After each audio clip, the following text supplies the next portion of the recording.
fẹ́ máa wò, ọ̀rọ̀ tó jẹ tí ń gbèsè mo fẹ́ gbọ́, ètò lóríṣiríṣi wọ́n wà lọ́lọ́kan òjọ̀kan, ìròyìn tó kojú òṣùwọ̀n àtàwọn ọ̀rọ̀ àgbọ́ fi kọ́gbọ́n, eré wọlé fún tẹ̀rù tọmọ tèwe tàgbà ẹ má fi para.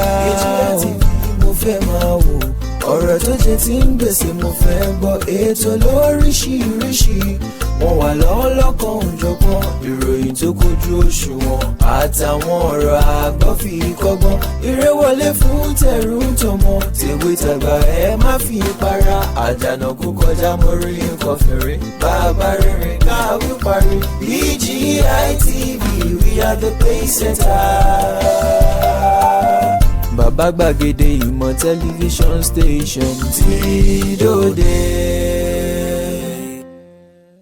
Mo kí gbogbo ojú tó ń wò mí káàkiri ayé, mo kí wa lọ́kùnrin lóbìnrin lọ́mọdé lágbà nínú ilé yìí, mo kí wa wípé a kú dédé àsìkò yìí, a sì kú ìbẹ̀rẹ̀ ọ̀sẹ̀ tuntun, torí èní Sunday, èní náà ni ìbẹ̀rẹ̀ ọ̀sẹ̀ tuntun.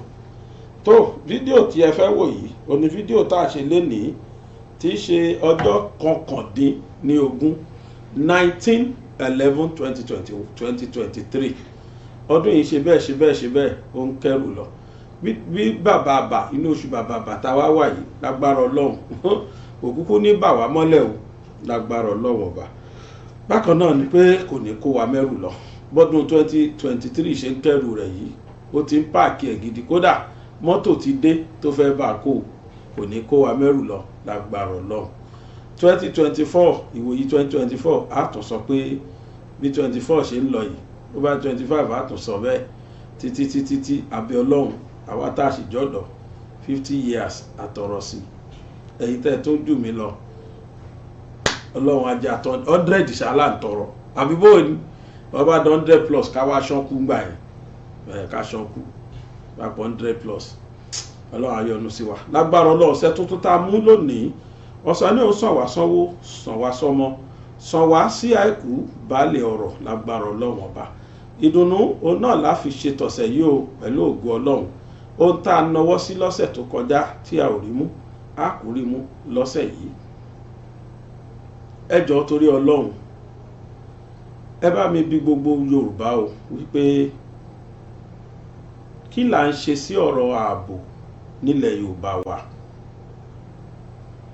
Kí ló dé táwa Yorùbá kúkú wá ya ọ̀lẹ tán pátápátá tá à ń retí ìjọba kó wá bá wa dáàbò bo ilẹ̀ wa. Bàbá péjọba títí tán bá dáhùn táàpá àwọn gómìnà tí wọ́n wá bẹ̀ wá fọ́dún mẹ́rin pé ká dìbò fáwọn tí wọ́n ń gba security vote tí wọn ò ráyè tiwa. Kí ni ká ṣe? Ṣé kí Yorùbá fọwọ́ lẹ́rán ká káwọ́ mọ́ra ká máa wo àwọn Fúlàní kí wọ́n máa dọ̀yà ha wa ni àbí báwo?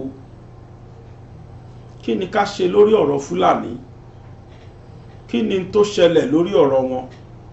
Gbogbo tú tí wọ́n ń pa ní gbogbo ìgbà yìí ó ti sú ni. Láìpẹ́ yìí ó ní wọ́n sọ ti sẹ́yìn ti Ṣakí jàre. Láìpẹ́ ìlà tó gbọ́ táwọn ọmọ fún oyè o àwọn ọmọ Federal University Ọ̀yẹ́ Èkìtì wọ́n tún jí méjì gbé nínú wọn o láìpẹ́ yìí ni. Kára ọmọ níléèwé kọ́kàn wá má balẹ̀ mọ́, káwa náà jáde kó má ṣàṣọ̀ránsì pa wọlé mọ́. Ṣé bá tún ṣe máa bá lọ́lẹ̀ lọ́tẹ̀ yìí? Yorùbá ẹ dìde, Yorùbá ní agbára jù báyìí lọ. Kí ló dé tí Yorùbá máa wo àwọn Fúlàní ìran táwa náà wà jẹ́ pé àpè gọ́fìmẹ̀ntì o rárá. Ìbà Gani Adams àti sọ àsìkò iṣẹ́ yín rèé.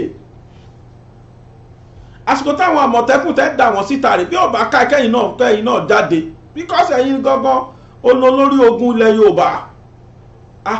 Ààrẹ Ọ̀nà Kakanfò nípò tẹ́ jẹ́.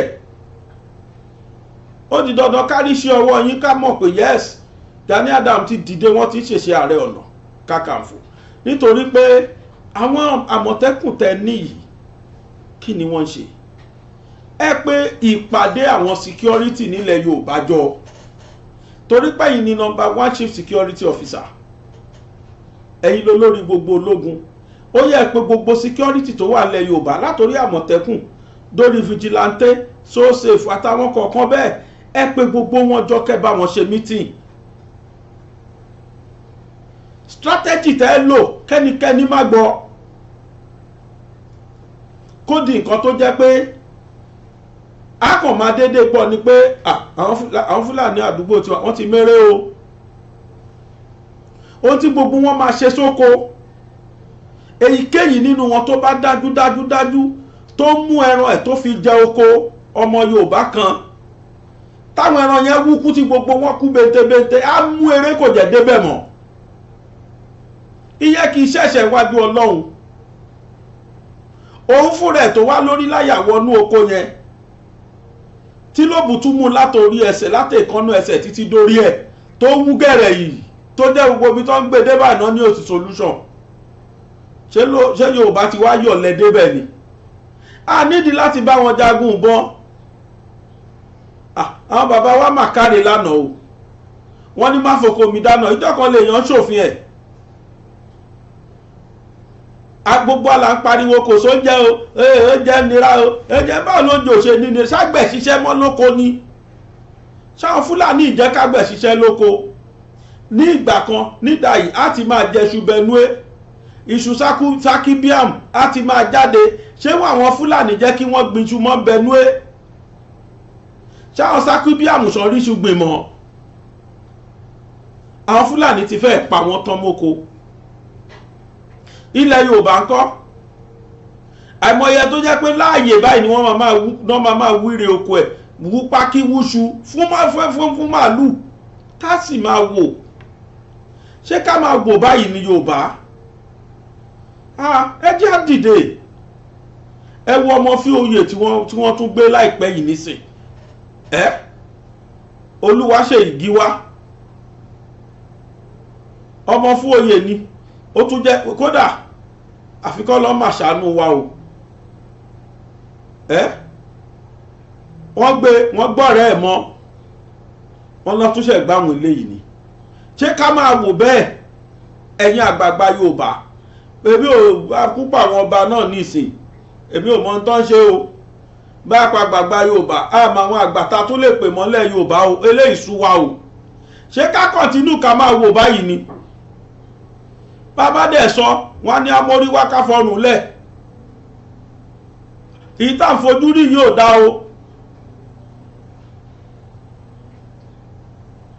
tẹ́lẹ̀tẹ́lẹ̀ àwọn Fúlàní yẹn kọ́kọ́ sá wọ́n súnrakì wọ́n kóra ró ṣe bọ́ ní game plan tí wọ́n lò tẹ́lẹ̀ tọ́lọ́ ń gbà wá lọ́wọ́ wọn ṣé tójú wá rí láyé Buhari lójú la tún fẹ́ kójú wá tún rí lọ́tẹ̀ yìí ni mo rí ọ́díò kan gbà kan mo ti ní kọ́ lọ bá ń wá ọ́díò yẹn ló ṣe jẹ́ pé ìgbélé tí Tinubu iná túnde kò yẹ ká gbàgbé kò yẹ kí Yorùbá gbàgbé ẹjẹ́ àwọn nǹkan tá a ṣe sí ọmọ wa dẹ̀ ló wà ń bẹ̀ sí ṣáàbà máa wò ni we must make use of him láti bá wa secure lẹ̀ Yorùbá àwọn ọba tàbá pé kí wọ́n lọ bá àwọn ọba wa náà ti dolóṣèlú lọ bá rí tó ṣẹlẹ̀ bá rí tó ṣẹlẹ̀ tí wọ́n wọ́ra wọn lẹ̀ kiri wọ́n ríra wọn bí ẹni tó wà subservient sáwọn olóṣèlú wọ́n ríra wọn bí ẹni tó wà inferior sáwọn olóṣèlú wa àwọn ọba tàbá gbọ́kànlé nìyẹn mélòó ní wọn ló ṣe kú gìrì lọ bá mọ́lẹ̀ Yorùbá pé bàbá ẹ dìde ń bo ṣáwọn sọ táré tẹ̀lé olóṣèlú gbogbo ìgbà yìí nọmba 1 nọmba tí ń ṣe Ọ̀ọ̀ni ẹ̀kúkú rí tútọ́ pa láìpẹ́ mo fi fídíò yẹn léde ń jẹta ṣó ṣe gbọ́ ṣáwọn tá fẹ́ bẹ̀ nìyẹn ẹ̀yin tẹ́ẹ̀dẹ̀ mọ̀ palágbára ní ilẹ̀ Yorùbá dìde àwọn Fúlàní yóò tún gbọ́dọ̀ lẹ́nu lé wa lórí plan tán ní tẹ́lẹ̀tẹ́lẹ̀ kọ́ lọ́n tó bá wa mú wọn plan yẹn rí bá ń play ẹ̀. Fulani's Own Nigeria. Written by Osman Umar Sokoto, philosopher, teacher and activist, 2022. We must make Nigeria a Fulani nation and that's final. There is nothing anybody can do about it. When we said that Nigeria belongs to our father Othman Dan Fodio, it wasn't a joke. Haven't we told you that the oil in Bayelsa and anywhere in Nigeria belongs to the Fulani? Are Fulani not in charge of every oil wells and oil companies in Nigeria? Who owns the oil in Lagos State? Dangote, of course. Didn't we tell you that Benue belongs to the Fulani by the right of conquest? Didn't the Fulani become indigenes in Benue and Jos? Soon a Fulani will become governors in those places and our conquering of those places will become complete. Are you still listening to the ranting of that Governor Orton? He is just making noise, seeking sympathy, and fooling his people. He knows he got no balls. He knows he can do nothing. What did he do when we asked that they submit their weapons? Nothing. They submitted, even when they knew that our foot soldiers, the Fulani headsmen, are still with their AK-47. They handed to us their double barrels and we kept our AK-47 and you say Fulani is not in charge. Are we not in charge? We laugh when people make noise. Let me ask you people. What did you do when we started showing you all the different faces of the president? What did you do when we took over the police, the army, immigration, custom, etc.? Did you cough?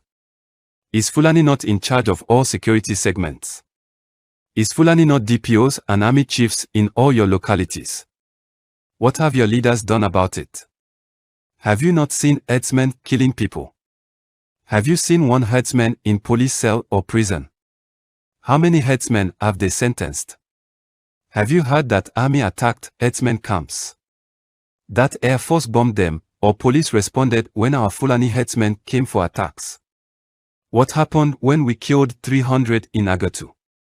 What does that tell you? Is it not enough for Fed governments to declare state of emergency and fish out the killers? Governments will only sympathize. What does the silence of your leaders tell you? They are our slaves. Both from the south-south, southeast, and west, everyone you call your leader is our slave. And before anyone joins them, he or she must agree to be our puppet. Do you wonder why a Ebonyi state governor still protects Fulani headsmen and kill his own people, even after our headsman killed his own people? Are you surprised that former Governor Obiano has Maeti Ola representatives in his government? That's when Fulani headsmen under Maeti Ola are killing his people. We own them and they are our puppets.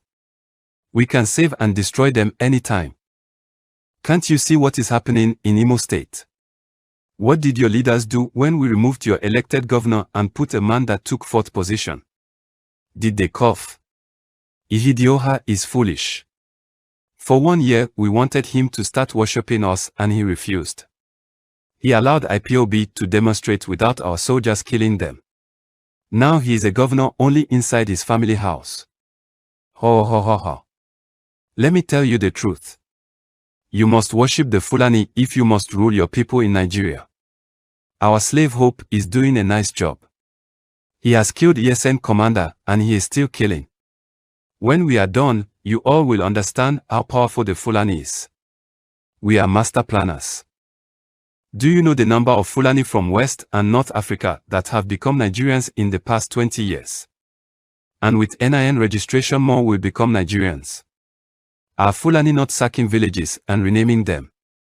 What have you all done about it? When we declared no visa for Africans, we knew what we were doing. We will take over Nigeria and you all will not do anything. We opened our borders and allowed Fulani from West African countries to come in and we call it visa on arrival. If you cough, we imprison you, send you to exile or waste you. Yes, your leaders are our slaves. Is Tinubu not worshipping us? We promised him president and he started betraying his people. Let him come and be president, let us see. Are Tinubu and Osibajo not fighting now? It is part of Fulani agenda. The presidency is going back to the north. Wait and see how it will happen. That one in Rivers State called Governor Wike. That one is a big clown. He was bragging to be a hitman, claiming up and down that he loves his people. What did we do? We simply promised him the vice president position, gave him more chances to loot his people and he went mad and started killing his people. He gave his own Abigbo women to our soldiers to rape and kill. We are not done with you guys. Those ones they call Ohanis is now ours. When last did you hear them talking? We bought them over a very long time ago. Whatever they say today is what we want. They are now a tool to further Fulani reign. They said that they can't be Islamized and Fulanized, but you can go to Enugu and Ebonyi State and you will understand what we have done. West. We are on top of the game. We have already taken Ilorin a long time ago. We have gradually taken lots of places. Didn't we send them to the Benin Republic as refugees? More and more to come. Where are the Afinefears? Where is Sunday Igboho? Where is Nnamdi Kanu? Where are the Yoruba Obos? Where are the human rights activists? They are all silenced and caged. The only obstacle along our way is that one calling himself Motsi Nnamdi Kanu and IPOB. But we will deal with them. We will use his own people to deal with him. And we have started already. Didn't we get his people to proscribe his group even when they killed no one? Didn't his governor support Operation Python Dance that helped us kill more than 300 of their own youths? If you doubt it, then tell one leader in Southeast that condemned the killing if not that stupid and useless Abarib. We have raised men among his people to write against him. We have successfully bought some people around him over, using their own Eastern leaders. But in their foolishness, they never knew it was the Fulani that sent their own people to buy them over. Is his former ally and deputy not today against him? What did you think happened if not the power of the Fulani? We are getting closer, and we got no much time. Quran must be dipped into the Atlantic Ocean. And that's final. Islam is spreading fast, and many Christians are converting to Islam. Where are the pastors that can talk? They are after their own selfish interest. Nigeria is a Fulani inheritance. We planned this decades ago and we must actualize it. Presidency is going back to another Fulani man in PDP that will spend another 8 years. Wait and see as things unfold. Written by Osman Umar Sokoto, philosopher, teacher and activist. This was written 2 years ago. But unfortunately fún wọn, púpọ̀ nù tó kọ yẹn ni ò padà ṣẹ. But also àwọn ọ̀rọ̀ kan tó wà very very prominent tó dẹ̀ sì correct tá need láti múra sí. Wọ́n ní all Yoruba Obas has been caged. Ṣé rọ́ ni? Ọlọ́run ló yọ wá. They said they will make sure the presidency go back to Fulani and not for another 8 years. Àtìkù náà fẹ́ lò ń gbà yẹn, Ọlọ́run ló yọ wá. Ṣé gbogbo plan tán láwọn ní fún wa? A need láti jókòó tẹ́tẹ́rẹ́. Ẹ̀yin tẹ́ bá mú àwọn ọba yẹn lọ bá wọn wọ́n náà wọ́n. Ẹ̀yin tẹ́ wá láti ìdílé ọba tẹ́ ń wò mí. Ẹ̀yin tẹ́ mú àwọn ọba ìdénúdénú tẹ́ jẹ́ wọléwọ̀de wọn. Ẹ play àwọn audios yìí fún wọn. Plan tí Fulani ti ní tipẹ́ 2 years ago ni voice note yẹn jáde o. Agenda àwọn nìyẹn. Ṣé púpọ̀ nú ẹ̀ kìí ṣòótọ́? Wọ́n ti wà káàkiri. Nígbà tá à sọ yìí, Fulani ni Inspector General of Police, oní Chief of Army Staff, onígbà onílàwó. Kí ni Tinubu tí ṣe tán pariwo? Èèyàn mélòó ló fún nípò nílẹ̀ Yorùbá tán pariwo? Fulani ṣe tó worst jù bẹ́ẹ̀ lọ fáwa. Bẹ́ẹ̀ pẹ̀lú ẹ̀ náà, kí la wá tí ìfidà pẹ̀lú ẹ̀ náà? A need láti dìde Yorùbá. Ẹ má tún jẹ́ ká tún sùn tẹ́tẹ́rẹ́ lọ́tẹ̀ yìí mọ́ kí Fulani tún máa wá pa wá lóko. Wọ́n ò sí ní ipò mọ́. Ẹ̀yin tẹ́ ẹ bá lẹ́sẹ̀ ẹ mọ gbogbo àwọn ọba ẹ lọ bá wọn one on one. Ẹ bá wọn sọ̀rọ̀. Káwọn ọba wá dìde. Tó bá jọ fi nǹkan kan dè wọ́n mọ́lẹ̀ ni. They should rise up and wake up from their slumber. Mi sọ àwọn ẹ̀yà tó kù o. Bẹ́tẹ́lá ẹ̀yà Yorùbá yìí. Kí Fulani ṣe gàyà fún wa náà. Ṣebí kan tí Igboho sọ ń bá ènìyàn tán ní kó mórí wá kó fọrùn lẹ̀ tí díọ̀ tí mèyẹ́ tí alàyẹ náà sọ̀rọ̀ tó rò pé òun rọ̀rọ̀ sọ. ẹgbọ́n tí Usman Sokoto tún sọ òun ló sọ ọ̀rọ̀ tẹ́ ń gbọ́ yẹn o ló sọ gbogbo ló fọ́ǹbù Ìgbòho ńkọ́ mo ló wà àwọn ti gbé Nnamdi Kanu ńkọ́ ó ti wà lọ́dọ̀ àwọn àti gbogbo nǹkan àwọn wá fọ́ǹbù àwọn èèyàn àwọn ní AK-47 lọ́wọ́ ṣẹ́yìn ní kan proscribe wọn gbòjá ọ̀nà wà ń pò nísìsiyìí tán ti wá pò nípò ẹ̀yin olóṣèlú tẹ́ wà nípò ẹ bá wa bá bàbá Tinubu sọ̀rọ̀ pé kí wọ́n rí sọ̀rọ̀ àwọn Fúlàní tí ìbọn wà lọ́wọ́ wọn yìí ẹ̀tọ́ wo ni wọ́n ní láti máa kóbọn kiri wọ́n á pààyàn bó ṣe wù wọ́n ìṣẹ̀lẹ̀ mi rò pé wọ́n ti sá lọ o bọ̀ díẹ̀ ìgbín wọn tó ti ń yọ kúrò ní òkara wọn o àwọn Fúlàní tó ti bẹ̀rẹ̀ àwọn àgbààgbà akọ̀ròyìn nílẹ̀ Yorùbá àwọn náà wá jókòó lórí the same subject matter kí ni ká ṣe kí ni solution mo fẹ́ káà náà jókòó kájọ gbọ́ ìforíkorí ìfikùnlukùn wọn lórí solution sọ̀rọ̀ Yorùbá nation àti sọ̀rọ̀ Fúlàní ní ìlú Nàìjíríà àbí nílẹ̀ Yorùbá ní ìlú orílẹ̀-èdè Nàìjíríà orílẹ̀-èdè Yorùbá yẹn ni pé Yorùbá nation kẹgbọ́n tó ń sọ ń pa ẹ̀ ó yá ẹ̀jẹ̀ bá wọn débẹ̀.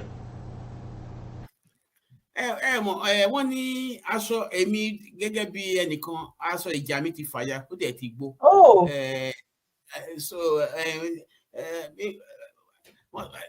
Mi gbọ́dọ̀ wojú yín nítorí pé. ṣé mo wípé ẹ ní obìnrin tó pọ̀ lábẹ́ umbrella yín ẹ understand ẹni tó bá yẹ ti lóbìnrin tó pọ̀ lábẹ́ umbrella ẹ mọ bí àwọn orogún ṣe máa ń ṣe nǹkan tó ṣẹlẹ̀ gangan nǹkan tó ṣẹlẹ̀ nìyẹn. mo kàn ní mo kọ́ ọ́ làwọn bàbá wa mo ti kọ̀ tẹ́ bá jẹ́ mẹ́jọ ní abẹ́ mi màá manage yín kò lè tó yẹn. ẹgbẹ́ yẹn náà bóyá a lè fi orí platform wa ẹ̀ka kan fi gbé is no wà very very important bẹ́ẹ̀ yẹn náà ẹ understand but ó dá kakàn mẹ́nu bà díẹ̀ kakàn gba orí ẹ̀ kọjá wípé kí ni bàbá ṣe kó tó di wípé wọ́n ń pín oyè kódà gan irú àwa yìí náà gba oyè wọ́n fún wa lóyè àwa kékeré yìí náà. kò iṣẹ́ náà ṣe la ṣe ń kí wọn ẹ ṣe gan-an olóòtú. ẹ ṣe gan ni ṣókí lọbẹ ògè mú kí gbogbo ẹ̀yin tẹ́ ń darapọ̀ mọ́ wa onílé lóko lẹ́yìn odi bóyá ẹ̀yin ti Amẹ́ríkà, Canada, London, Ìṣàgámù, ẹ̀yin Dàmbẹ, ẹ̀yin ti Jẹ̀bú-Òde, àwọn Tondo sí ń bí àwọn Iléṣà sí ń bẹ yẹn ẹ bá mi tàpẹ síbẹ̀ bóyá tí ń darapọ̀ mọ́ wa tẹ́ bá kí mi tẹ́ bá kí gbogbo àwọn táwa ń bí àwa ń kí yín wípé àkóbójú ọjọ́ ṣe rí. so nígbà míì tí má ṣàlàyé pé àwọn ọ̀rọ̀ wọn gan kò lésì ẹ jẹ́ kó máa sọ tí wọn káwàdé máa ṣe nǹkan tá à ń ṣe nígbà tásìkò bá tó wọ́n ní iṣu fúnra ẹ̀ ló máa fún omi tó máa ti fi kí ọ̀bẹ bọ̀ ṣe rí ó lè má yí ọ̀pọ̀lọpọ̀ ṣùgbọ́n fún ìṣẹ́jú 3 sí 5 máa ṣe àwọn àlàyé díẹ̀ fún wa ẹ lè máa ní kí ni bàbá Akíntóyè ṣe nítorí pé ibi tẹ́yìn rìn mọ́ ibẹ̀ lẹ́rìn ibi tẹ́ rìn mọ́ ibẹ̀ lẹ́rí mọ́ ẹ̀yin ò lè rí ọ̀pọ̀lọpọ̀ nǹkan tí bàbá Akíntóyè ṣe nítorí pé ẹ sí nídìí nǹkan tí bàbá Akíntóyè ń ṣe dẹ̀ kì í ṣe ara nǹkan tí bàbá Akíntóyè ń ṣe kódà gan àwọn ìgbésẹ̀ tí bàbá Akíntóyè ń gbé tó bá ní pé wọ́n ń joyè amúgbálẹ́gbẹ̀ẹ́ sí ń bẹ̀ so nǹkan tẹ́yìn ò bá dẹ̀ rí tẹ́yìn ò dẹ̀ mọ̀ sí ìbálẹ̀ yẹn lè sọ̀rọ̀ nípa ẹ̀ mọ́ so tẹ́ ẹ bá ní kí ni bàbá Akíntóyè ṣe ìyẹn ni wípé ibi tẹ́yìn rìn mọ́ ibẹ̀ lẹ rí mọ́ nítorí wípé àwọn tó rìn mọ́ bàbá Akíntóyè àwọn tó bàbá Akíntóyè ṣe tí Ọlọ́run rán sí wọn wọ́n mọ̀ pé bàbá ń ṣe gudugudu 7 àti àyà 6 ẹ jẹ́ kí kọ́kọ́ bẹ̀rẹ̀ báyìí nígbà tí ọ̀rọ̀ self-determination yìí bẹ̀rẹ̀ ìjàngbara yìí bẹ̀rẹ̀ láti ya 2019 gbogbo alámọ̀ wípé bàbá Akíntóyè kọ́ náà fẹ́ra wọn sí ìrìn àjò yìí àwọn kan ni wọ́n rí wọn tán sọ wípé tọ̀ bàbá yìí gẹ́gẹ́ bí akitiyan tí wọ́n ń sà lórí ilẹ̀ Yorùbá àti àwọn ìtàn tí wọ́n ń pa àti nǹkan tán ti mọ̀ nípa ẹ̀yìn wa pé bàbá yìí ni ẹni tí ó tọ́ sí láti rí pé kó síwájú nípa ọ̀rọ̀ ìjàngbara tá à ń jà yìí bàbá kọ́ ló fẹ́ra wọn síbẹ̀ àwọn fúnra wọn gan ò fẹ́ ṣùgbọ́n nígbà tó gbé ọ̀pá àṣẹ ilé wọn lọ́wọ́ àwọn náà lọ fi lọ àwọn àgbààgbà lóríṣiríṣi pé tọ̀ nǹkan báyìí ló ń ṣẹlẹ̀ o kó tó di pé bàbá gan gbà sọ̀rọ̀ yìí ọ̀sẹ̀ mẹ́ta ọ̀sẹ̀ mẹ́rin ó lù pẹ̀lẹ́bẹ̀dẹ̀ ni wọ́n dẹ̀ wò níwò wípé tọ̀ wọ́n lẹ́gbẹ́ ìrìn àjò tán rìn láti Amẹ́ríkà wá sí Nàìjíríà gẹ́gẹ́ bọ́lá ti fara àwọn ṣùgbọ́n táwọn náà ò mọ̀ pé tó máa já sí nìyí tó bá jẹ́ kí ibi tó rẹ̀ tí ìrìn àjò yìí máa já sí nìyí ẹ jẹ́ ká bẹ̀rẹ̀ ẹ wá wo látìgbà tí a ti ń sọ̀rọ̀ pé ó yẹ kí Yorùbá gba òmìnira lóòótọ́ a lè sọ pé àwọn kan tó ànídìí ọ̀rọ̀ láti bí 40 ọdún àwọn kan tó ànídìí ọ̀rọ̀ láti bí 30 ọdún sẹ́yìn ṣùgbọ́n àsìkò tí bàbá Akíntóyè tí wọ́n gbé ìgbésẹ̀ pé ó yẹ kí Yorùbá bọ́ ní oko ẹrú yìí àsìkò gbogbo àgbáyé mọ̀ sí tí gbogbo àwọn Yorùbá dẹ̀ gbà tọwọ́ tẹsẹ̀ tí wọ́n dẹ̀ ń fi oore ọ̀fẹ́ àdúrà owó àti oríṣiríṣi àwọn àníyàn láti máa fi bá bàbá Akíntóyè rìn a lè má èyí ò kì í ṣe ọjọ́ ọ̀rọ̀ nípa ọ̀rọ̀ yìí nígbà tásìkò bá tó àwa fúnra wa àwa síta àwa ṣe àwọn àlàyé the good the bad and the ugly nípa ìjàngbara yìí màá dẹ̀ wá ṣàlàyé ọ̀rọ̀ fún yín pé ẹ̀yin ọmọ Yorùbá tí ẹ bá gbàgbé nítorí pé human memory they say is too short gbogbo nǹkan tójú wa ń rí pàápàá kò jẹ́ ká rí àná wa nítorí pé tí nǹkan aburú kan bá ṣẹlẹ̀ lónìí ká ló ké gbàjáre ó máa ṣẹlẹ̀ báyìí tá a sunkún tó àjọ kejì báyìí ìmí ìtútù jálù àti gbàgbé ìtànà ká tó máa sunkún ìtànà ká tó nu omi jókòó lójú ọ̀túnla ìyẹn ni pé wọ́n fi àwọn nǹkan yìí wọ́n fi ń kó ìrẹ̀wẹ̀sì bá wa wọ́n fi ń kó ìbànújẹ́ bá wa ká má bàa lè gbérí ilẹ̀ Yorùbá ni gbogbo ìyẹn kò ń sọ̀rọ̀ tá a lè máa sọ ní ọjọ́ òní ṣùgbọ́n a máa tẹ̀síwájú ṣùgbọ́n ìwọ tó ń wò mí jẹ́ kí n sọ fún ẹ tó ń sọ pé kí ni iṣẹ́ tó bàbá Akíntóyè ṣe bàbá ló fà á tí ò jẹ́ kí ilẹ̀ Yorùbá ti di ohun àwátì ní ọjọ́ òní ẹ lè máa ní kí ni mò ń sọ máa ṣàlàyé ẹ̀ fún yín ṣé ẹ rántí pé ní 2015 to 2019 àwọn ìgbésẹ̀ tí Buhari regime tó gbé ní gbogbo àsìkò yìí ni wípé láti fi gbìyànjú láti sọ ilẹ̀ Yorùbá di aṣálẹ̀ tẹ́ bá rántí gbogbo àwọn àsìkò yìí ni wọ́n sọ pé wọ́n ń jà kíni wọ́n ń jà ìjà corruption tí Buhari ń jà yìí gbogbo adaríyà tó fi jẹ ilẹ̀ Yorùbá gbogbo adarí nǹkan tó fojú ilẹ̀ Yorùbá rí ọ̀pọ̀lọpọ̀ àwọn ìrìn àjò ilẹ̀ Yorùbá láwọn ọmọ Yorùbá tán dángájíá tán ní business ní banking business wọ́n gba gbogbo tọwọ́ wọ́n tún wọn sí hòhò gbogbo àsìkò yìí la wo ìgbésẹ̀ tí ọ̀pọ̀lọpọ̀ àwọn EFCC gbé ọ̀pọ̀lọpọ̀ àwọn Yorùbá ni wọ́n sọ pé kọlọ máa píà pẹ̀lú ICPC àti àwọn EFCC ọ̀pọ̀lọpọ̀ àwọn ọmọ Yorùbá ni wọ́n sọ di ẹjọ́ arúlẹ̀ nípasẹ̀ gbogbo ìgbésẹ̀ tí Tinubu gọọmenti tó gbé gbogbo alámọ̀ kan tó ṣẹlẹ̀ nígbà tó fi Lámídì Sànúsí tí wọ́n gbé sí Central Bank of Nigeria gbogbo ìgbésẹ̀ tó gbé gbogbo bank tó parẹ́ tó jẹ́ pé ti Yorùbá ni gbogbo àwọn nǹkan yìí ó papọ̀ wípé nígbà tó wá di wọ́n fi kó gbogbo wọ́n fi decentralize wa nílẹ̀ Yorùbá láti kó rẹ̀wẹ̀sì bá wa láti kó wa láyà jẹ àti láti gbàgbára lọ́wọ́ wa pé nígbà tó máa gbé ìgbésẹ̀ láti palẹ̀ Yorùbá run àní ní agbára kankan láti tà láti fi gbára wa sílẹ̀ ṣùgbọ́n nígbà tó máa di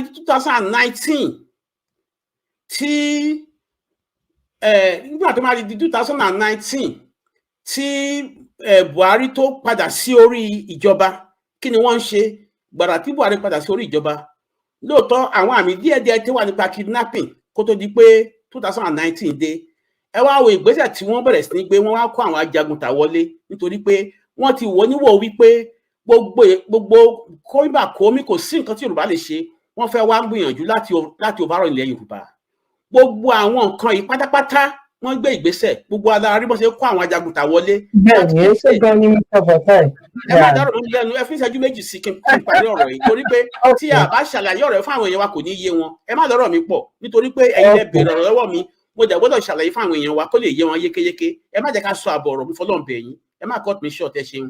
now gbogbo adarí ìgbésẹ̀ tán gbé nígbà tán kó oríṣiríṣi àwọn ajagunta wọlé gbogbo nǹkan yìí ṣe kọ̀rọ̀ fún àwọn ajagunta yìí wá lásán torí election ni rárá àwa mọ̀ nítorí pé wọ́n ti ṣe àwọn ọdún náà ti rẹ́dí àti kúrò Nàìjíríà 2017 náà ti fẹ́ lọ àwa ti gbọ́rọ̀ yìí láti American Embassy ní 2014 láti gbọ́ pé wọ́n lọ so gbogbo nǹkan tó ń ṣẹlẹ̀ ní gbogbo àsìkò yìí àwa mọ̀ wípé wọ́n wá kó ogun jà wá nílẹ̀ Yorùbá ni òun náà ṣe kọ́kọ́ ti gbogbo àwọn asmen wọlé àwọn àṣàtàn ti wọlé yìí gbogbo ariwo tí àwa ọmọ Yorùbá tá ń pa lórí ọ̀rọ̀ pé a fẹ́ lọ self-determination fight wà yìí àwọn ọkọ̀ gbogbo àwọn ìjàgbara àwọn sọ̀rọ̀sọ̀rọ̀ tó ń kó àwọn ajagun tó ń kó àwọn ọmọ ogun jọ oríṣiríṣi tó ń sẹ́ẹ̀dì machine tó ń sẹ́ẹ̀dì ọ̀kadà sí wọn tó ń sẹ́ẹ̀dì mọ́tò sun láti lọ máa lé àwọn wọ̀nyí kúrò nínú igbó àti àwọn àṣírí tá à ń tú lóríṣiríṣi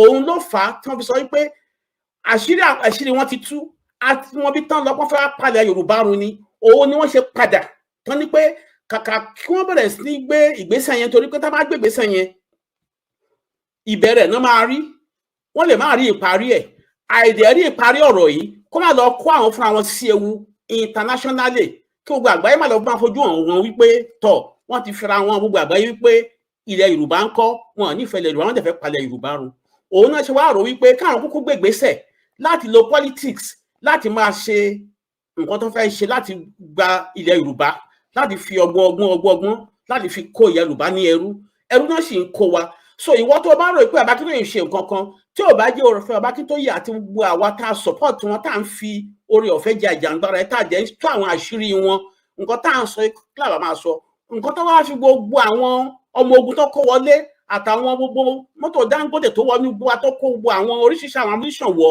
nǹkan tó wá fún àwọn nǹkan yẹn ṣe wọn bá ṣe é ṣùgbọ́n oore ọ̀fẹ́ nǹkan tó yẹ kan ṣe ni wípé akitiyan táwa ń sà àti àṣírí táwa ń tú àti gbogbo àwọn sọ̀rọ̀sọ̀rọ̀ tí Ọlọ́run máa bá mi dá láre tí wọ́n kó àwọn ogun jọ pé ẹ lọ máa lé àwọn ìkúrò nínú igbó wa nígbà táwọn náà rí ìgbésẹ̀ táwọn ọmọ Yorùbá gbé tán tún ní gbogbo àwọn oríṣiríṣi nǹkan tó ṣẹlẹ̀ nípa àwọn EndSARS àwọn ọmọ Yorùbá tán kóra wọn jọ pé àwọn ò fẹ́ kí àwọn all these policemen tán pààyàn nípakúpa àwọn anti-robbery policemen tán rí ìgbésẹ̀ tí irú àwọn Ìgbòho gbé gbogbo àwọn nǹkan yìí ló bá àwọn lẹ́rù pé wọn mọ̀ pé ọmọ Yorùbá lè dìde nínú ìṣọ̀kan báyìí tán bá bẹ̀rẹ̀ the so-called examination of Yorùbá race tán gbé wá nínú gbogbo àwọn plan wọn báwo làwọn ṣé wọn lè parí ẹ̀ àìlè parí ẹ̀ náà ṣe wá sọ pé ẹ jẹ́ ká padà sẹ́yìn ká gbìyànjú láti lọ fi politics láti fi kó Yorùbá lẹ́rú ìdí ẹ̀ nìyẹn tẹ́ ṣe ní tí wọ́n gbé Tinubu sí ìwọ tó wà rò pé bàbá Akíntóyè ò ṣiṣẹ́ tọ̀ lọ́rùn nípìwàdà kó mọ̀ wípé ẹ̀ṣẹ̀ ló ń gbà o ṣùgbọ́n Olúwa ni olùdájọ́ èyí tí mò ń sọ yìí kọ̀rùn kó dá mi ní ẹjọ́ ẹ̀ èyí tí bá fi parọ́ gbogbo nǹkan tó bá Akíntóyè ṣe Ọlọ́run á dá wọn láre nítorí pé ẹ̀yin tẹ́ ń dá ẹjọ́ yìí ibi tẹ́ yìí rí mọ ìbẹ̀lẹ̀ rí mọ́ o nítorí pé mọ̀rìwò lẹ́rí ẹ̀rí eégún ẹ ṣeun. náà ẹ ṣe gan ni Mr. Fatai Ogunribido ẹnjíníà ṣe wà ń bẹ mo kí gbogbo ilé lẹ́ẹ̀kan sí wípé akúbójú ọjọ́ ṣe rí mo kẹ́yìn ìyá wa ẹ̀yin bàbá wa ẹ̀yin tẹ́ ń wò wá lọ́wọ́lọ́wọ́ àtẹ̀yin tẹ́ tún máa gbọ́ wa létà náà gbogbo wa pátápátá la kí wípé akúbójú ọjọ́ ṣe rí àwa náà sì ni o àwa olólùfẹ́ yín a ṣe fẹ́ wọnú agbami ètò báyìí ni kí ló ṣẹlẹ̀ pẹ̀lú topic tí ẹ rí ń bẹ ẹ bá wa. Of the group as in of our actions carrying out the attacks and other things, and our main purpose is to establish Sharia law in Nigeria. So while trying, and our aims of attacking banks and kidnapping. Engineer ṣe wà ń bẹ mú kí gbogbo lé lápapọ̀ àwọn information tí à ń gbọ́ yìí ó ń ṣe interview fún ọ̀gbẹ́ni tí gbogbo wa ń gbọ́rọ̀ lẹ́nu ẹ̀ yìí ni lára àwọn tí ó ń jẹ́ gbòógì lára àwọn ajínigbé òun ni à ń gbọ́rọ̀ ní ẹnu ẹ̀ yìí torí ẹ máa wòye pé báwo ló ṣe jẹ́ ta ló ń sọ̀rọ̀ ó ń ṣe interview fún ni àwọn nǹkan tó ń béèrè lọ́wọ́ ẹ̀ yẹn òun lòun dá wọn lóhùn ní ẹsẹẹsẹ now ẹ ṣe gan ni engineer ó yá ẹ bá wa jẹ́ kó tẹ̀síwájú. Was to fund the movement. So from that 2013 to 2015, whoever want to join the group, we don't just accept people the way they come. So we give them time to observe them if they are serious or if they are spies, and they undergo many training. The least of the training is the physical combat training.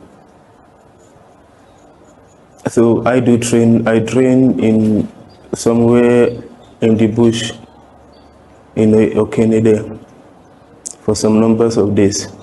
We train how to fight physical combat with weapons and without weapon. Yeah, like I said, I was among the people that attacked Ikare in 2015 and Owo again in 2015.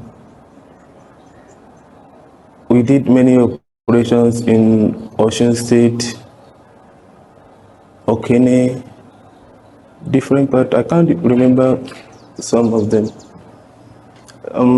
The section was created last year, and my first operation was on one man called Baba Petroleum in Edo State, Auchi, Jeto precisely. So we collected 70 million naira. The other one was one Lebanese man in Owo, Ondo State, collected 110 million.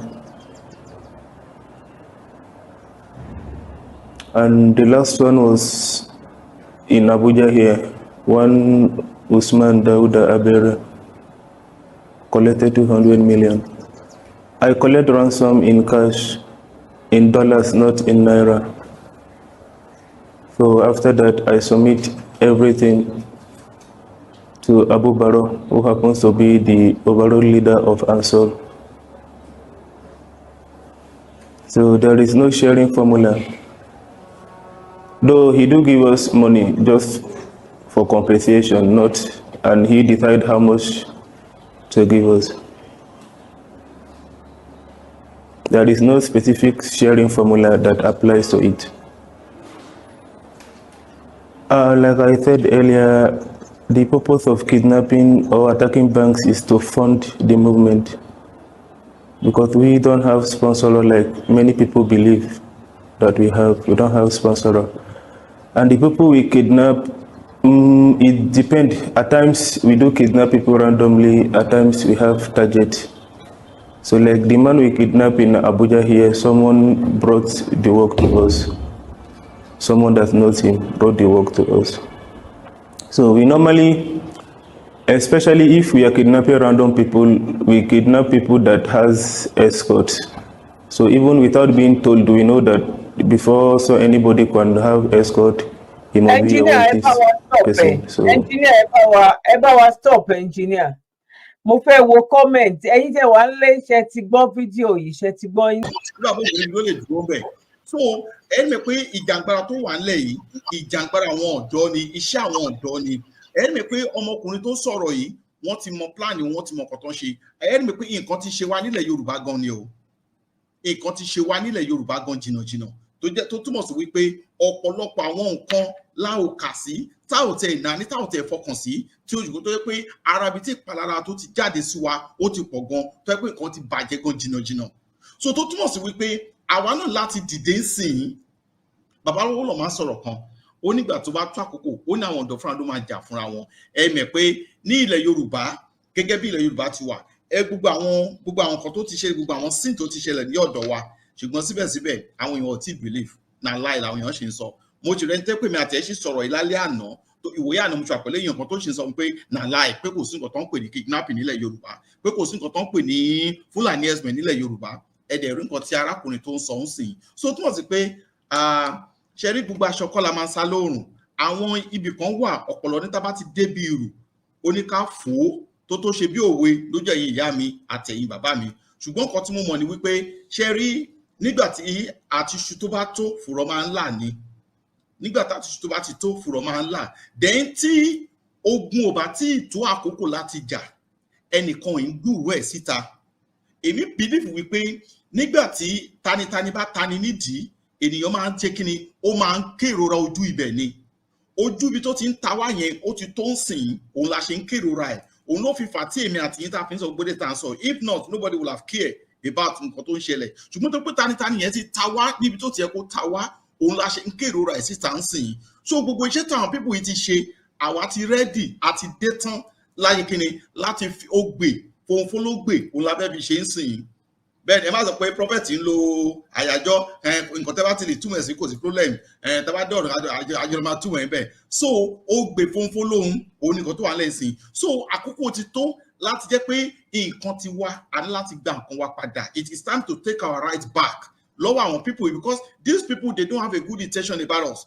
Wọn èrò ọkàn wọn Bíbélì sọ pé ó ní èmi mọ èrò ọkàn yín kì í ṣe èrò àlàáfíà èrò ibi ni. So èrò àwọn people sí èrò ilẹ̀ wa èrò ibi ni and that is reason why tí èmi ẹwà àkókò tá a wà ń sìn this is ní orílẹ̀-èdè Qatar ni mo wà ń sìn and it's already 4:30 ní orílẹ̀-èdè Qatar tí mi ò lè sùn tí mo wà lórí program ń sìn torí pé kí ni mi ò fẹ́ kí èrò àwọn people wọ̀nyí ọ̀gá tó ṣe ẹnu bí ẹni tó tẹnu bí atẹnubẹ̀jẹ̀ yìí tó ṣojú bí ojú post àwọn olóṣèlú yìí mi ò fẹ́ kí wọ́n dìde sẹ̀ àní mi ò fẹ́ kán gba ilẹ̀ bàbá mi àní mi ò fẹ́ kán pa ìran mi run àní mi ò fẹ́ kán ọjọ́ ọ̀la àwọn ọ̀dọ́ wa àti ìran wa mi ò fẹ́ kán parun so that is reason why tẹ́ pé àkókò ti tó láti dìde láti jà láti àwa ọ̀dọ́ we are ready as a youth leader mo fọwọ́ sọ̀yà àyà ẹran báyìí mo fọwọ́ ń gbà kì í ṣe gun nǹkan tó bá ti máa gbà lájọ máa fún ojú ẹ̀jẹ̀ fún ẹ̀jẹ̀ ni so nǹkan tó bá ti máa gbà lájọ máa fún no retreat no surrender we are not ready to surrender for anybody ojú àdẹ̀ tó máa gbà lá máa fún ẹ ṣé gan ni olóòtú. ẹ ṣé gan ni engineer ẹ jẹ́ ká tẹ̀síwájú gbogbo ẹ̀yin tí ẹ ṣẹ̀ṣẹ̀ ń darapọ̀ mọ́ wa a kí yín káàbọ̀ sórí ètò lẹ́ẹ̀kan sí pé akóbójú ọjọ́ ṣeré níbikíbi tí ẹ bá ti ń wà níbikíbi tí ẹ bá ti ń darapọ̀ mọ́ wa now ẹ jẹ́ ká tẹ̀síwájú lórí fídíò. Go after him. As a Muslim, we are trained not to obey any other law apart from the law of Allah subhanahu wa ta'ala. So, and Nigerians are not practicing the law of Allah. Most of things that Allah make haram in Quran, they make it halal, they make it permissible. And some that Allah make permissible, they forbid it. So, I can't really say yes or no, because many operations are being carried out that I don't know. But like I said, the northern version of it, okay. So they carry many operations that we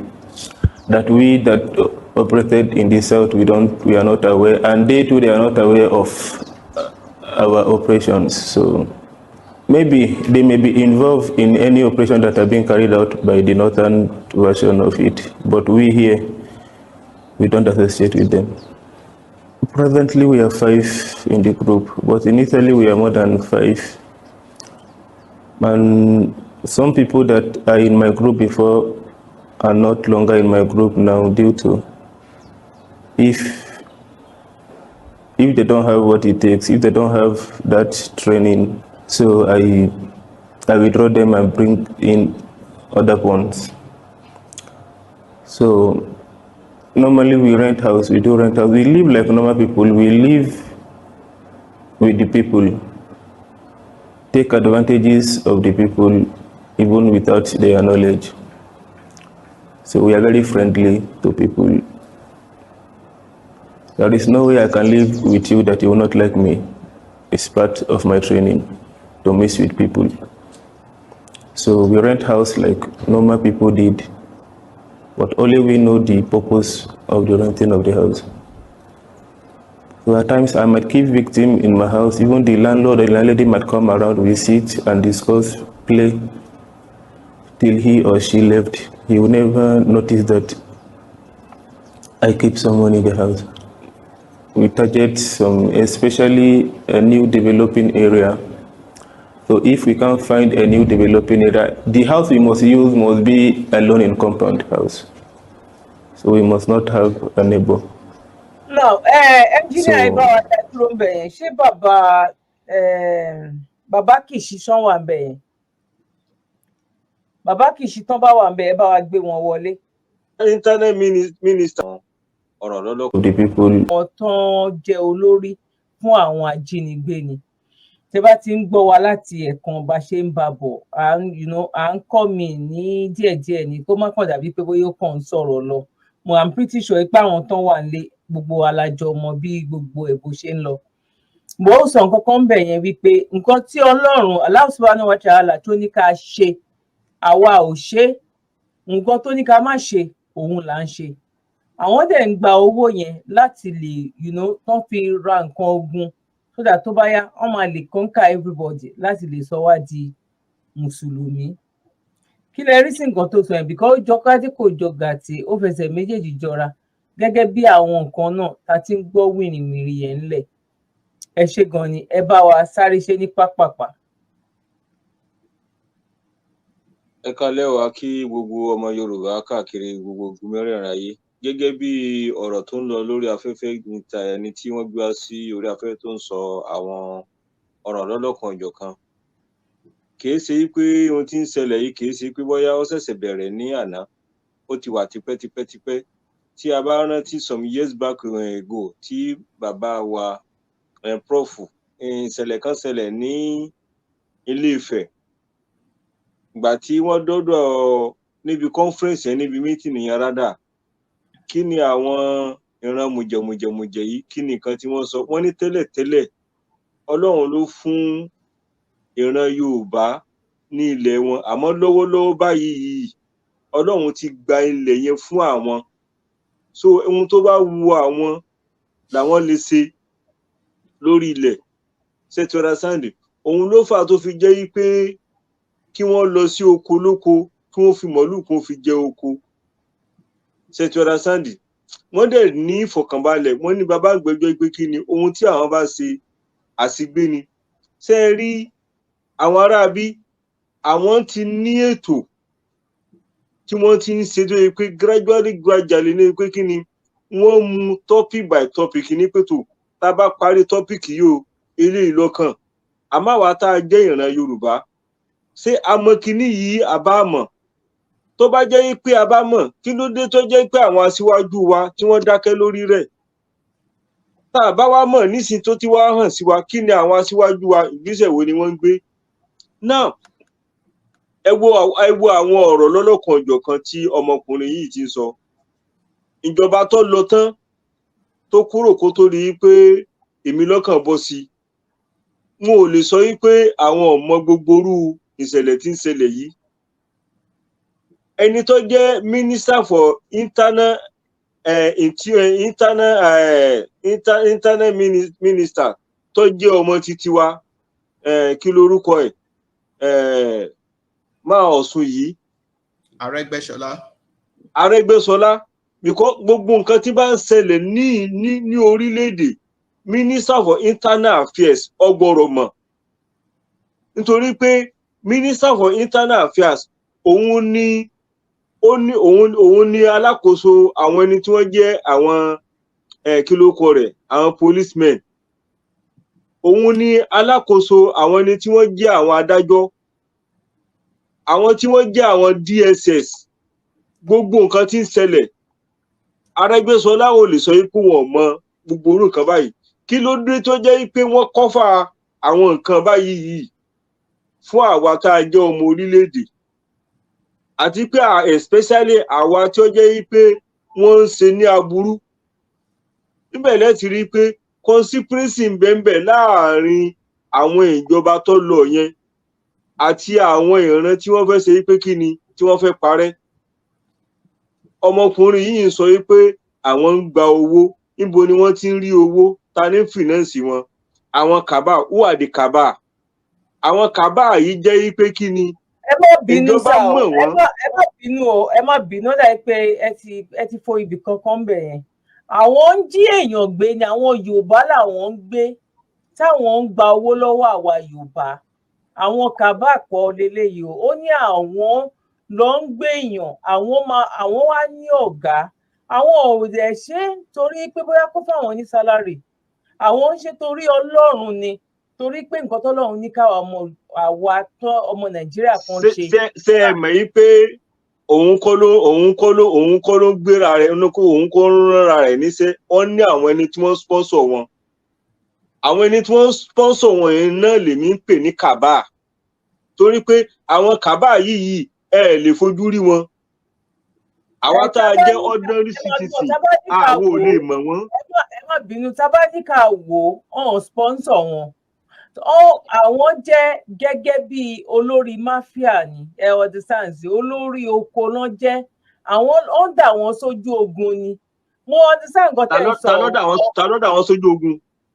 àwọn ọ̀gá wọn ló dà wọ́n sójú ogun. Iná ni àwọn ọ̀gá yẹn náà là ń pè ní kàbá. Kìí ṣe yí pé bóyá tá a bá ní pé kàbá. Ẹ máa gbọ́ mo gba ọ̀rọ̀ yín gbọ́. When we talk of kàbá, ṣèṣe ń ṣe àwọn tó jẹ́ yí pé influencer people tó jẹ́ yí pé òfin ò lè gbé wọn. Tí gọ́ọ̀mẹ̀ntì bá mọ̀ wọ́n gan-an, á kàn ná mọ́jú ni nígbà tó bá jẹ́ pé kò rí wọn. Ṣé nísìnyí ẹ fẹ́ sọ fún mi pé Gúnmi kò mọ gbogbo irú àwọn operation yìí tó ń ṣẹlẹ̀ yìí? Ṣé ìjọba gbé Gúnmi ni? Ìjọba ò gbé Gúnmi. Kì í wá ṣe Gúnmi nìkan ni. Gbogbo àwọn leaders wọn ní gbogbo sí àwọn emirs wọn sí wọn mọ bó ti ṣe ń ṣẹlẹ̀ ni. Ṣé àwọn tí wọ́n jẹ́ àwọn olówó wọn sí wọn mọ̀ ni? Ṣé irú kí lorúkọ ẹ̀ máa yí Awale Abdullahi tó lóun jẹ́ agbẹnusọ fún àwọn northerners tó ń sọ láìpẹ́ yìí pé kí wọ́n kìlọ̀ fún Sunday Igboho àbí nǹkan kan. Gbogbo wọn yẹn kàbá ni wọn ò lè sọ wípé àwọn ò mọ nǹkan kan tí ń ṣẹlẹ̀. Lọ́lọ́kan-ò-jọ̀kan. Now, ká wá padà wá sí ilé.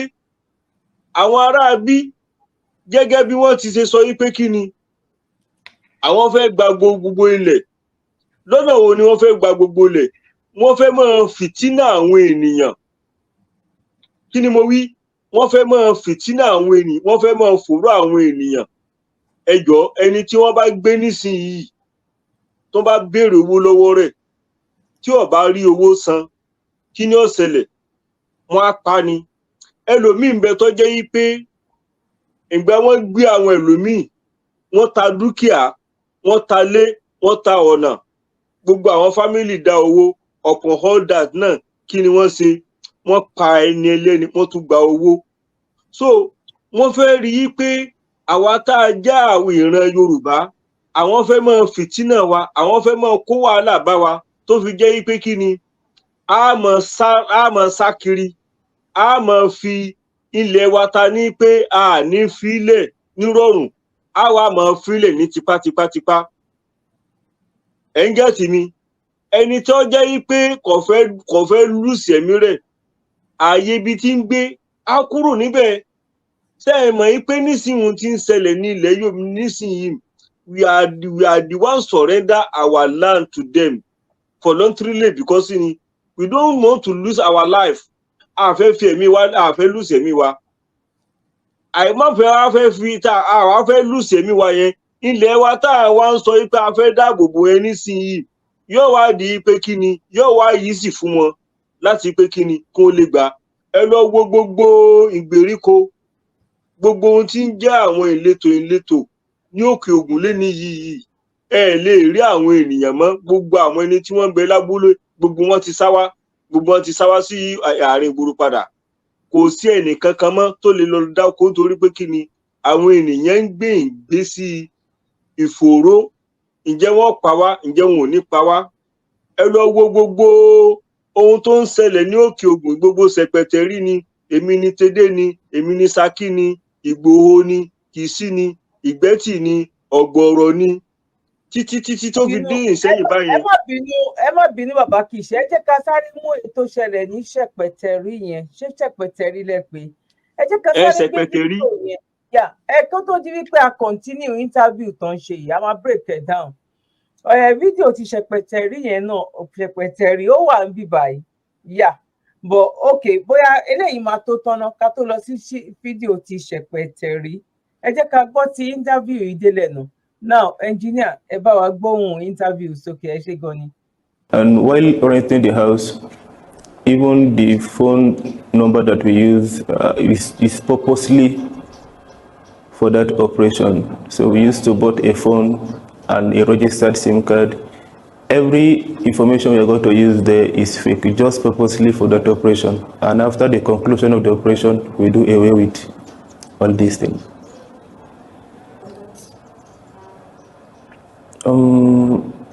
Let's say it's one of his, let's say, relative or workers. I don't know, but all I know is that the person is close to him.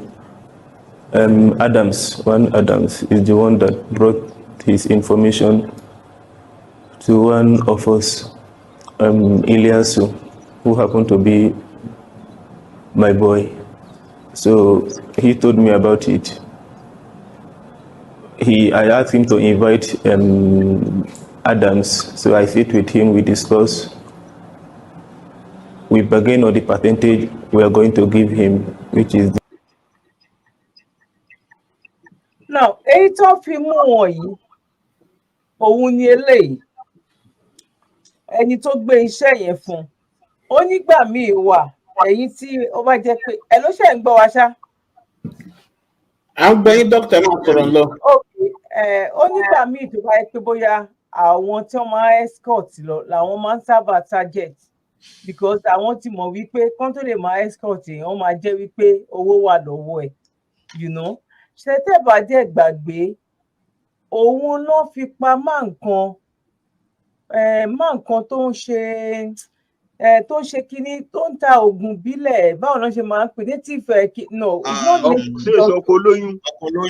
ọkọ̀ olóyún God bless you ṣe mọ̀ wípé ó ní escort lọ́jọ́ tó ń pa ọkọ̀ ó dẹ̀ máa fẹ́ kidnap ẹ̀ ni kó tó òun nílé yìí náà ń sọ ń sìn wípé àwọn táwọn máa ń target nìyẹn kó tó dípò àwọn máa sọ wípé àwọn fẹ́ gbèyàn àwọn máa ti rí pòkè ọ̀ kó jẹ́ pé bóyá wọ́n mú information yẹn wá bọ̀ lọ́rọ̀ kan ju gbogbo ẹ̀ lọ ó ga ọ́ kí Ọlọ́run kó ṣe dáadáa fún wa ni o mo mọ̀ wípé lágbára lọ́wọ́ Ọlọ́run ó ṣọmọ olókùú bẹ́ẹ̀ ni ọ̀ ní sí pẹ̀lú òkú ẹ̀ àwa la máa borí lọ́wọ́lọ́wọ́ tá a wà yìí wọ́n tún ti padà sí ṣẹ́tẹ̀ rí Ìbàràpá méjèèjì yẹn nǹkan tó ń fojú wọn rí ń bẹ̀ yẹn wọ́n ṣàfẹ́ lé wọn kúrò kán rí flag wọn mọ́bẹ̀ ni bọ̀ ó kàn wá a dúpẹ́ lọ́dọ̀ Ọlọ́run wípé a ní èèyàn irú bàbá wa Chief Sunday Igboho a dúpẹ́ lọ́dọ̀ Ọlọ́run a tún dúpẹ́ lọ́wọ́ wọn náà wípé wọ́n kú ìfẹ́ ọmọ ènìyàn ṣe àti gbogbo àwọn tí wọ́n wà ní abẹ́ umbrella bàbá wa Chief Sunday Igboho tán jọ fi ohùn tán fi jọ ṣe ẹyọ kan tó jẹ́ wípé tán bá ní kó kún ó ti kún ni tán bá ní kó ṣe kíní kan ó ti ṣe bọ̀ a dúpẹ́ lọ́dọ̀ Ọlọ́run ẹ jẹ́ ká lọ wo fídíò èyí tó ṣẹlẹ̀ ní ìgbólẹ̀ porúkọ ìlú yẹn náà Yorùbá bíi Ṣẹ̀pẹ̀tẹ̀rí ẹ jẹ́ ká lọ wo èyí tó ṣẹlẹ̀ ní Ṣẹ̀pẹ̀tẹ̀rí yẹn ẹ bá wa gbé fídíò yẹn jáde.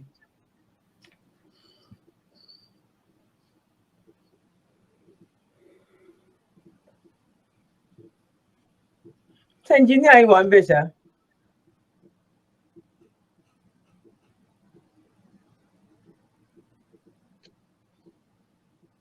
náà kó tó di wípé ẹnjìníà ọ̀hún padà wọlé Mr. Fatai ẹ bá wa kọ́ mi bóyá bíi 2-3 minutes ẹ ṣe gan ni. ìyá ẹ ṣeun gan ni ẹ kú àlàyé láti ẹ̀kọ́. Nǹkan tí mo fẹ́ kí gbogbo ẹ̀yin ọmọ káàárọ̀ òjíire tẹ̀wọ̀n wá nǹkan tí mo fẹ́ kẹ́ mọ̀ dájú ni wípé láìsí àní-àní Islamic country ní Nàìjíríà a fẹ́ wakọ̀ o nítorí pé láti ayé Babangida ni wọ́n ti fa Nàìjíríà wọ the Organization of the Islamic Conference tó jẹ́ pé wọ́n ka Nàìjíríà kún an Islamic state. Gbogbo àlàyé tí arákùnrin yẹn ń ṣe kò yẹ kó jẹ wá lójú nítorí pé Nigeria being an Islamic country ibi tí ìṣòro díẹ̀ wà fún wọn òun náà nílẹ̀ Yorùbá nítorí pé we are equally divided as Muslims and Christians.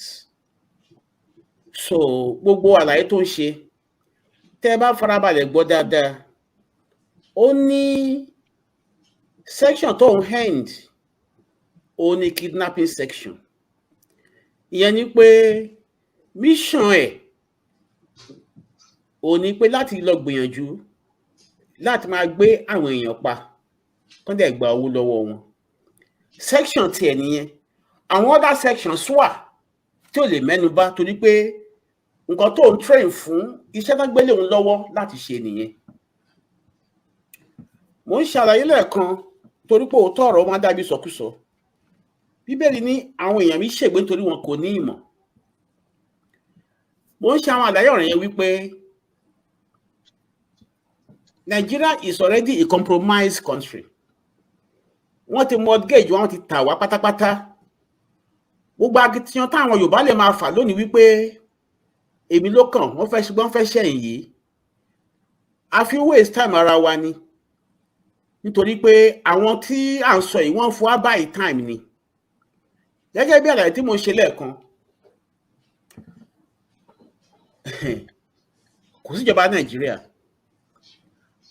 àwọn ọmọ Yorùbá là fi èdè nú ká ronú jinlẹ̀ àwọn àgbààgbà wa ti sọ àsùngbàgbé láti rí wípé aṣọ Yorùbá ò fẹ́ bá ọmọ yẹn mọ́ torí pé ọmọ yẹn ń kọ́ ọmọ Yorùbá tí ó ti fẹ́ rí ìhòòhò ọjà oore ọ̀fẹ́ Ọlọ́run nìkan ni kó gbà wá nítorí pé Yorùbá is already a compromised land àwọn tá a dẹ̀ ń sọ̀rọ̀ wọn yìí ló wọ́n dùn wípé wọ́n ti gbàgbára lọ́wọ́ wa ìyẹn ní àlàyé tí mò ń ṣe lẹ́ẹ̀kan wípé ní 2015 to 2019 wọ́n fi sọ wá di aṣálẹ̀ nítorí wọ́n mọ̀ ìpé nǹkan tó fẹ́ wá ṣe ni wípé wọ́n fẹ́ wá carry out ethnic cleansing nílẹ̀ Yorùbá òun lẹ ṣe rí gbogbo àwọn ajagunta tó lọ kó wá láti Mali láti Niger Republic láti Burkina Faso gbogbo francophone country tán kó gbogbo àwọn ajagunta wọlé Yorùbá ń gbà yẹn gbogbo alárí wọn tán lọ ń kó wọn wá pẹ̀lú tírélà tán fáìlì ọwọ́ ní igbó ẹ̀yin ọmọ Yorùbá ẹ̀ẹ́dẹ̀ ìbèrè lọ́wọ́ ara yín wípé lásìkò yìí kí ló ń ṣẹlẹ̀ àwọn tí wọ́n kó wọn gbóngbà yẹn níbo náà wà ń sìn ọ̀pọ̀lọpọ̀ láàrin tó jẹ́ pé nígbà tó bá kó wọn wọ ilẹ̀ Yorùbá tán wọ́n máa kó wọn lọ sí army barracks igbó lẹ́yìn army barracks tó ti máa ń fún wọn ní àwọn aṣọ military tó fẹ́ lò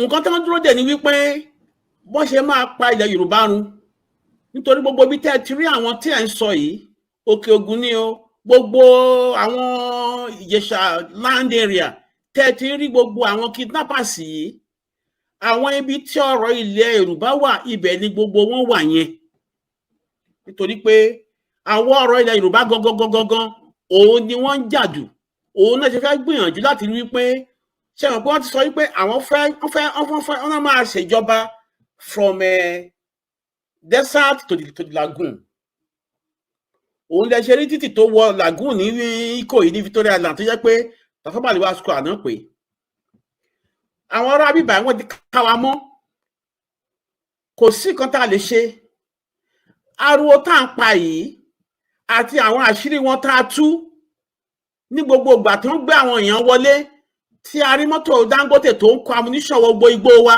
tá a lè wọ́n ṣe fáìlì àwọn èèyàn wọnú igbó tá a rán helicopter tó fly tó wá kó jẹ fún wọn gbogbo àsìkò yìí pátápátá náà ti plan pé wọ́n fẹ́ carry out ethnic cleansing ilẹ̀ Yorùbá gbogbo alárígbà tí ọba Dáàmì Láfíà tó pariwo yìí kí ọba Dáàmì Láfíà tó pariwo yìí síta láti kọ́ ló ti wà ní ìgboro gbà tí àbá yẹn tó bẹ̀rẹ̀ yìí ṣe àwọn àlàyé ọ̀rọ̀ yẹn ó bà mí lẹ́rù torí pé gbogbo nǹkan tí ó ti jáde síta táwọn èèyàn wa tán kà sí bó ṣe jẹ́ kí ó gba àwọn francophone countries àwọn European náà ṣiṣẹ́ yìí tán dẹ̀ fà wá lé àwọn ọ̀tá yìí lọ́wọ́ tán dẹ̀ gbìyànjú tán darapọ̀ mọ́ àwọn ìjọba irọ́ ta nílò àwọn lórí irọ́ ìjọba tá à ń parọ́ wa mọ́ wọ́n dẹ̀ ní ọmọ ẹran láàrán síná nígbà tán máa gbé ìgbésẹ̀ ló gbogbo ẹ̀yin èèyàn wa tí ẹ wà nínú ìfúnra ẹran ti rúgà 2018 2019 ẹran ti rúgà ẹ wo gbogbo ọ̀nà tó fẹ́ gbà láti gba ilẹ̀ ńgbà yẹn tó fẹ́ gbé rúgà wọlé rúgà tó jẹ́ pé big city ní rúgà ó máa ní secondary school ó máa ní infrastructure development ó máa ní títì ó máa ní university ẹ lọ wo ìtumọ̀ rúgà ariwo tí gbogbo ọmọ Yorùbá pa òun ni ò jẹ́ kán ṣe rúgà. ọmọ Yorùbá ẹ jí gìrì. ẹ jẹ́ ká gba òmìnira tiwa. ọmọ Yorùbá ẹ jí gìrì. ẹ jẹ́ ká gba òmìnira tiwa. òmìnira ni Yorùbá fẹ́ o nílẹ̀ bàbá wa. òmìnira ni Yorùbá fẹ́ o nílẹ̀ bàbá wa. ọmọ aláṣọ ò gbọ́dọ̀ wá kísà ọmọ ẹlẹ́ran ò gbọ́dọ̀ jẹ́gun. ọmọ Yorùbá ẹ jí gìrì. ẹ jẹ́ ká gba òmìnira tiwa. ọmọ Yorùbá ẹ jí gìrì. ẹ jẹ́ ká gba òmìnira tiwa. òmìnira ni Yorùbá fẹ́ o nílẹ̀ bàbá wa.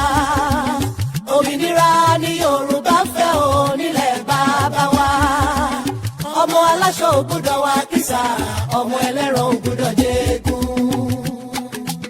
ẹ̀yin àgbààgbà ilẹ̀ Oòduà ẹ jẹ́ ká forí korí.